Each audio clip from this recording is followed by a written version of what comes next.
any ghosts we encounter. It has been a month since the Federation launched a full-scale attack against us, which we barely survived with a temporary ceasefire. But compromise is difficult when what they want is our nation itself. So the next siege could come today, tomorrow, a month from now. There is no telling. When you're fighting a losing war, you are always on edge. Morning light has turned the sky a bruised pink by the time I arrive at the edge of our compound. As I walk, I notice the metalworkers bustling around their stations, the sea silk trim of their hats trembling in the wind. "It's the Bisayan," one of them says with a sneer. Another lifts an eyebrow at me. "Still alive, huh, little rat? Well, if you die before Tuesday, I'll still win my bet." Words like these used to stick in my chest until it hurt to breathe. I'd turn my head down in shame and scurry past. But my mother always told me to keep my chin up.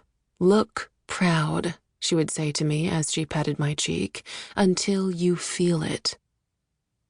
So now I wink back and smile a secret smile. The metalworker looks away, annoyed that his barb didn't hook me. I stand straighter and continue down the path without a word. I haven't spoken out loud since the night my mother and I first fled to Mara's borders, when a Federation shell of poison gas permanently scarred the flaps of my vocal cords. I was 8 years old at the time. My memories of that night are inconsistent. Some clear as crystal, others nothing more than a blur of soldiers and the light of fires engulfing homes. I can't remember what happened to my father. I don't know where our neighbors went. I think my mind has buried most of those memories, shrouded them in a haze to protect me. That night left my mother with a head full of snow-white hair. I came out of it with no more voice and scar tissue twisting the inner lining of my throat. To this day, I'm not sure if I can't speak because of those scars or because of the trauma of our escape, of what I witnessed the Federation doing to our people. Perhaps it's both. All I know is that when I open my mouth, what's left is silence. I suppose I now make use of that silence.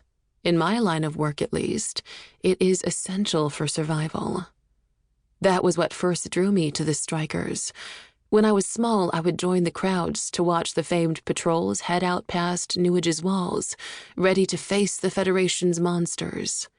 They are Mara's most elite branch of soldiers, revered by everyone, notorious even in other nations. My eyes would shine at the elaborate harnesses looped around their shoulders and waist, their guns and knives and black steel arm guards, the masks covering their mouths, the circular emblem embroidered on their sapphire sea silk coats that draped down to their boots. I loved their silence. I loved that it meant survival to them. They moved like shadows, with no sound except the hush of boots against the ground. I would linger there, balanced on the branch of a tree, transfixed by their lethal grace until they had disappeared from view. Now, I'm one of them. It is less glamorous when you are the one riding toward death. Still, it's a job that means I can afford to put food on my mother's table and a roof over her head. Other strikers are at the gate now, ready for our sweep. Corian Win Bara, my shield, is already here, his back turned to me. Dew shines in the high knot of his hair, and a breeze pushes against his coat's hem. I'd heard him leave his room this morning when I was still under my furs. He moves so lightly that no one else would have noticed the hush of his door closing. As always, the sight of him settles my nerves. I'm safe here. I tap his shoulder as I reach him, then give him a mock frown and sign to him, "You left without me." Corian looks sidelong at me. He clutches his heart as if I've wounded him.